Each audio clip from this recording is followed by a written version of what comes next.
C'est sur la question de la régulation internationale. Vous évoquez une étude de la CNIL irlandaise qui était lancée en 2023, mais dont les résultats n'étaient pas connus. Alors, je n'ai moi-même pas été chercher pour savoir si, entre-temps, cette étude avait été publiée, mais peut-être avez-vous des éléments à nous communiquer là-dessus, sur les différentes procédures engagées ça et là, y compris à l'échelle européenne, même si nous aurons l'occasion de préciser cela. Voilà, ces derniers éléments de régulation, je veux dire, c'est pas là où on vous attend le plus parce qu'on va avoir l'occasion d'approfondir, mais c'est plutôt sur voilà, ce que vous avez pu vous-même observer, constater, les différents constats que vous avez pu faire à la fois auprès donc, des TikTokers eux-mêmes et en observant la plateforme. Voilà, désolé, c'était assez dense, mais comme il y a plusieurs axes, voilà, j'ai préféré poser toutes mes questions.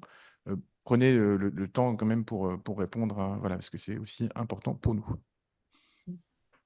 Alors pour commencer, merci pour ces questions.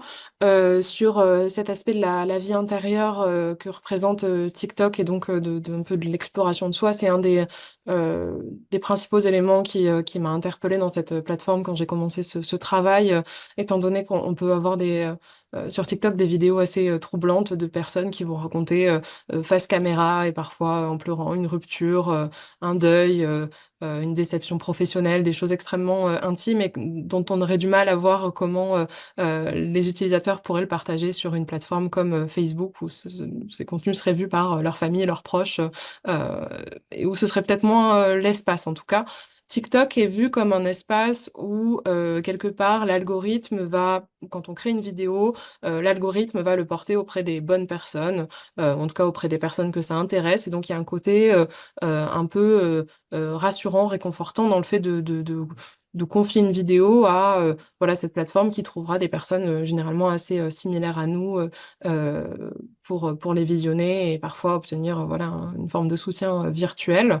Évidemment, ça a aussi ses aspects négatifs et ça peut revenir mordre l'utilisateur si la vidéo est proposée à des utilisateurs qui ne sont pas du tout sur la même longueur d'onde, peuvent se montrer agressifs ou tendre au cyberharcèlement.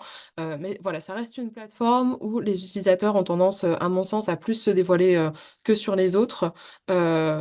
Et peut-être parfois sans vraiment réaliser la portée que peut avoir cet algorithme, étant donné que quand on poste une vidéo, par essence et du fait de ce fonctionnement, on ne sait pas si elle va toucher 10 ou 10 000 personnes ou 100 000. Donc il y a quelque part un côté, voilà, c'est ce qui nous amène à cet effet un petit peu roulette pour un créateur de contenu. C'est une plateforme qui peut être, je veux dire, un créateur qui se veut dans une démarche un petit peu plus professionnalisée ou cherche activement une audience. C'est quelque chose qui va être à la fois intéressant et potentiellement déceptif, étant donné que on peut avoir du jour au lendemain une forme de célébrité sur TikTok, mais le lendemain voir le nombre de vues des vidéos plafonner totalement et donc être un peu disons désemparé par rapport à ce qu'on a proposé à la plateforme et qui ne semble pas lui plaire, et donc à essayer de trouver voilà des voies de contournement ou d'essayer de plaire à TikTok. En tout cas, c'est quelque chose qui remontait assez souvent avec les influenceurs qui euh, changeaient un peu en permanence de ce qu'ils m'expliquaient, leur manière de produire des vidéos, que ce soit sur la longueur, sur la fréquence, certains allant jusqu'à 10 vidéos par jour pour espérer que l'une d'entre elles voilà, rencontre un certain succès et parvienne à renforcer leur audience.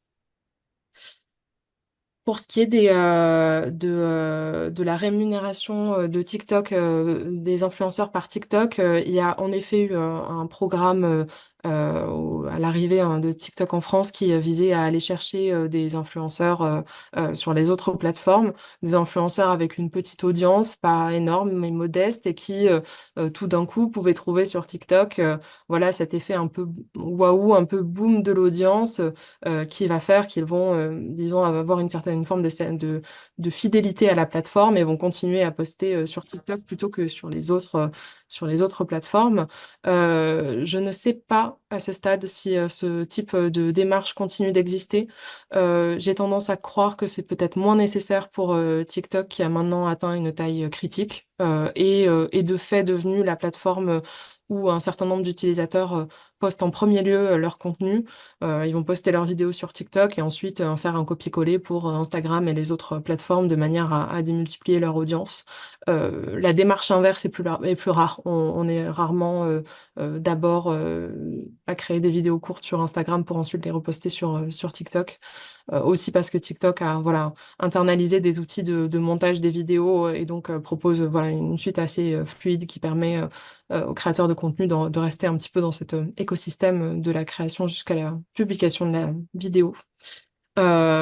Et de la même manière, je n'ai pas à jour les chiffres de la rémunération par vue que TikTok peut pratiquer aujourd'hui. En tout cas, c'est pas quelque chose que sur lequel j'ai rebouclé avec des créateurs ces derniers mois. Et je préfère ne pas faire d'estimations qui pourraient s'avérer fallacieuses. Est-ce que vous pouvez néanmoins donner les données que vous aviez collectées ou de mémoire, juste pour que les collègues aient un peu une idée du Alors, modèle de financement, en gros, et des niveaux de rémunération que peuvent atteindre et donc rechercher les différents influenceurs ou TikTokers? ouais, il faudrait que je le retrouve dans le livre, mais je vous avoue que j'ai plus le chiffre en tête. En tout cas, je l'ai écrit et je pourrais le renvoyer par écrit si vous le souhaitez. Mm. Euh, On va faire comme ça. Attendez, en fait, je viens de tomber dessus par hasard. Euh, donc sur une vidéo qui obtient 100 000 vues, on était au moment de la rédaction de ce livre sur euh, environ... Non, on était sur 20 euros pour 1 million de vues. Donc voilà, une rémunération qui peut paraître pas énorme, mais se compare aussi avec celle proposée par les autres plateformes. En tout cas, si je Ouais, reprends. moi-même, j'ai retrouvé que les créateurs de quelques pays dans la France peuvent prétendre à une tarification d'environ 1 € par tranche de 1000 vues pour toutes les vidéos de plus d'une minute. Ça correspond globalement à ce qu'on nous a indiqué il y a quelques semaines, mais je crois qu'ils ont un peu modifié. Donc, on aura l'occasion de reposer la question aux TikTokers eux-mêmes quand on les auditionnera. Mais, enfin, voilà. Mais je ne sais pas si vous aviez connaissance de politiques plus précises que ça, mais merci pour ces éléments. Oui, il y a eu une politique d'incitation, enfin, ou avec justement une rémunération renforcée sur les vidéos de plus d'une minute, de manière à encourager les créateurs à faire ce qui apparaît, en tout cas à l'échelle de TikTok, comme des vidéos longues, c'est-à-dire de plus d'une minute. Donc voilà, disons, la politique de rémunération permet aussi à TikTok d'aiguiller vers les types de contenus qu'ils veulent voir se développer sur la plateforme, et en l'occurrence, là, des contenus un petit peu plus construits. Euh, et il y avait une dernière question, non, deux dernières questions concernant les signalements que j'ai pu faire. Je ne suis pas passée par des signalements à proprement parler auprès de TikTok quand j'ai vu des contenus problématiques.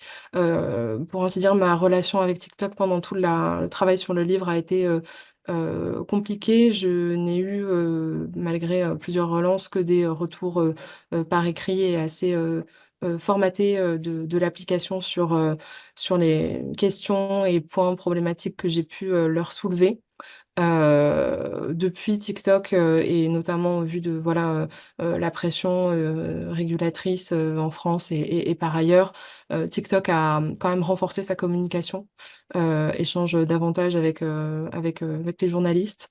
Donc il est plus facile aujourd'hui d'avoir un retour en tout cas sur des interrogations précises, pour ainsi dire. Euh, et vous aviez une dernière question sur la régulation, mais oui, sur la CNIL irlandaise. Il ne me semble pas que la procédure se soit achevée sur ce qui concerne la vie privée des enfants. En revanche, il y aurait, en tout cas selon les informations publiées la semaine dernière par Bloomberg, voilà, une potentielle sanction à venir concernant le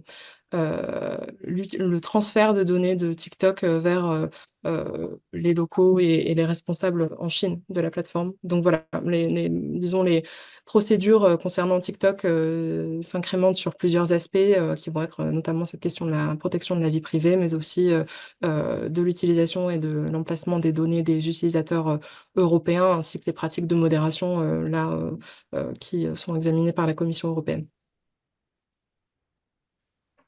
Merci pour toutes ces réponses. Je vois que notre collègue Isabelle Roche a levé la main. Je vous lui donne la parole. Oui, j'ai essayé de. Et j'ai pas Je, à ma connaissance d'autres mains levées sur mon écran. Mais voilà. Donc, merci beaucoup pour tout ce que vous nous venez de dire, Madame Herrero. Et en fait, moi, j'avais une question à vous poser suite à votre, au début de votre intervention, quand vous disiez les contenus problématiques, en fait, sont faciles à retrouver. Mm. Donc, a priori, donc ça veut dire qu'ils sont modérés. Et comment, enfin, qu'est-ce qui va inciter un jeune à aller finalement chercher ce contenu problématique?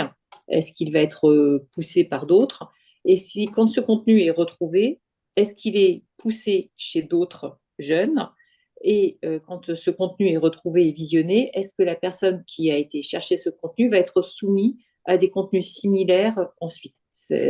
Donc, en gros, ma question, c'est finalement la modération, quid de la modération quand il y a une démarche volontaire au départ. Et finalement, est-ce que par contamination ou par contagion, elle ne va pas aller enfin, contaminer d'autres. Enfin, quand je dis contaminer, c'est peut-être le mot est un peu fort, mais faire en sorte que les d'autres personnes voient ces contenus et ces contenus problématiques. Merci. Mm, mm. Je prendrai un exemple sur lequel enfin, j'ai même vérifié ce matin, concernant les contenus qui peuvent parler du suicide, par exemple, sur lesquels TikTok a une modération, c'est-à-dire que je crois qu'il y a un écho, mais c'est bon.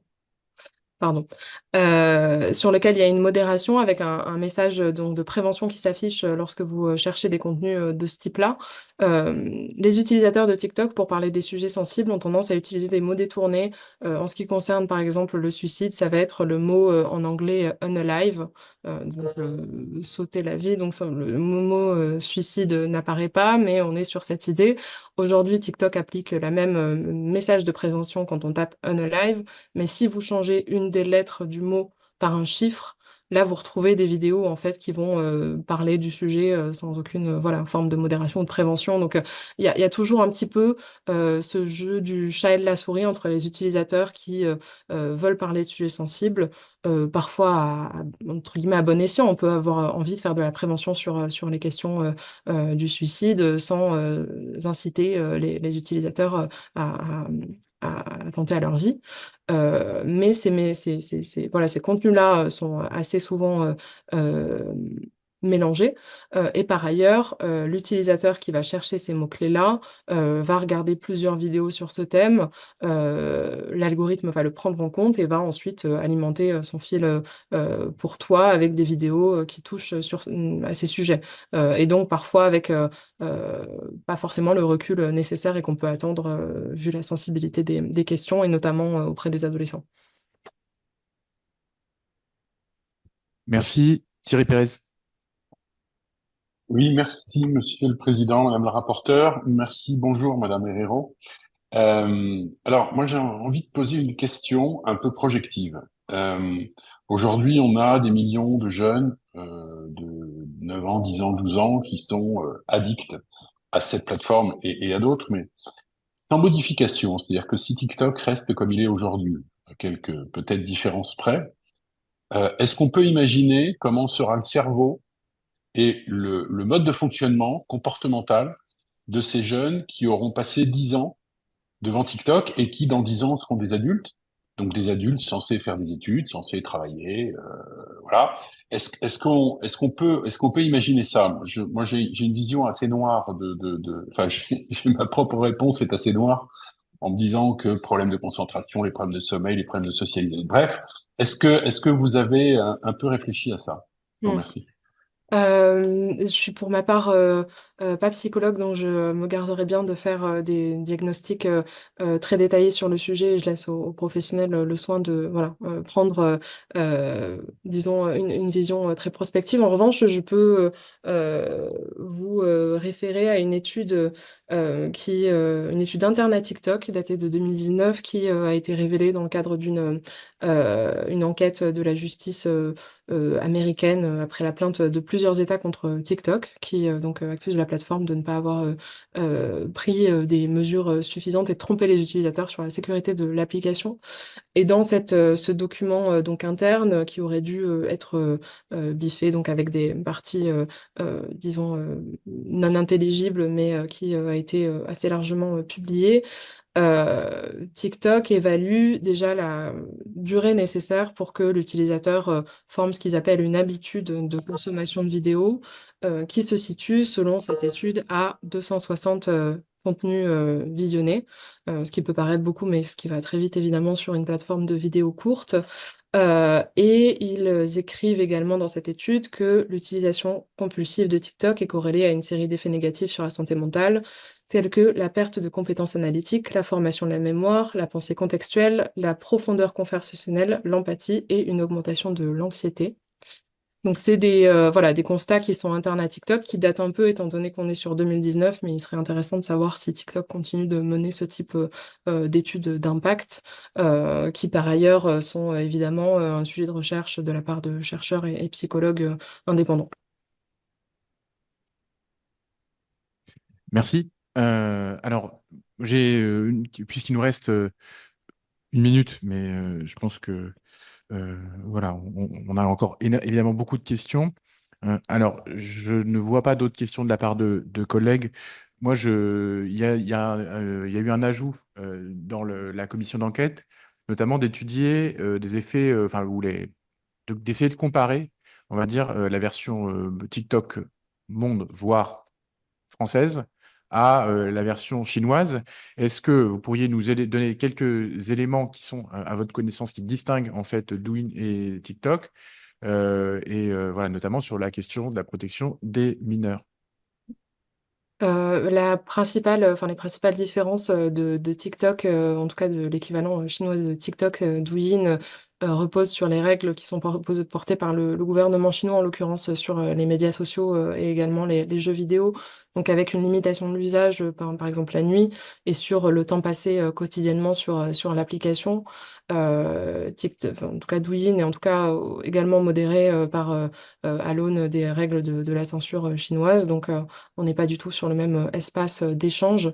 En ce qui concerne la protection des mineurs, il y a évidemment voilà, une promotion en Chine de contenus qui vont être à visée plus pédagogique et donc qui visent à voilà, permettre à TikTok de rester un espace d'apprentissage, même si c'est pas l'image que ça en a aujourd'hui. Euh, je modérerais, enfin, c'est une vision, enfin, c'est une observation très empirique, mais pour avoir été en Chine l'année dernière et avoir vu des enfants interagir avec TikTok et avoir vu par-dessus leur épaule ce qu'ils pouvaient consommer, il y a encore des vidéos parfois assez violentes. Je me rappelle d'une petite fille de à peu près 6 ans qui regardait une vidéo sur euh, enfin, à moitié générée par IA sur les morts les plus violentes de l'histoire. Euh, donc voilà, sans la surveillance de sa mère. Donc on voit que cette question de la modération des contenus est un enjeu, à mon avis, qui est assez large, global et sur lequel voilà, des moyens de modération sont assez nécessaires.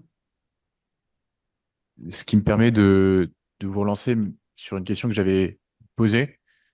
Voilà, en 30 secondes, je sais, mais sinon, je vous invite à nous communiquer aussi par écrit des éléments, mais sur voilà, votre pratique de TikTok, enfin, sur quand vous avez scanné les vidéos choquantes qui persistent, est-ce que vous avez des éléments, vous venez d'évoquer par exemple cette vidéo générée par IA sur les morts les plus violentes, mais voilà, des types de vidéos choquantes que vous avez pu observer, auxquelles les mineurs pouvaient être exposés? Il y a plusieurs, enfin, je pense que ça touche à peu près tout le spectre qu'on peut imaginer, étant donné que voilà, les jeunes ont tendance à chercher ou en tout cas à être intéressés par des vidéos qui testent les limites et sur lesquelles voilà, TikTok peut ne pas avoir euh, la réponse suffisante quelque part de modération et de sélection dans les contenus qui sont promus auprès des jeunes. Ça va être des contenus qui vont être hyper sexualisés, ça va être des contenus qui sont violents. Euh, je les mettais assez souvent de côté. Je dirais qu'une partie de ceux que j'ai vus disparaissait au bout d'un certain temps. Comme je vous le disais, j'étais pas celle qui opérait les signalements, mais elles sont sans doute signalées également par d'autres utilisateurs ou détectées par l'algorithme de la plateforme qui donc scanne les vidéos postées et va examiner les contenus. Merci. Alors, on est à court de temps. Est-ce que vous aviez un élément que vous auriez souhaité nous communiquer et que vous n'avez pas pu faire au cours de cette audition et qui vous paraissait essentiel en moins d'une minute? Non, je pense qu'on a balayé un certain nombre de sujets et je pourrais vous envoyer des contributions ou réponses écrites si un autre sujet émerge. Merci pour votre temps et plus largement pour voilà, l'ampleur du travail que vous avez pu réaliser d'un point de vue synthétique. Voilà. Je vous propose, donc merci, à bientôt. On met fin à cette audition et on va passer donc à la suivante de Monsieur Patineau. Voilà, la séance est suspendue quelques instants.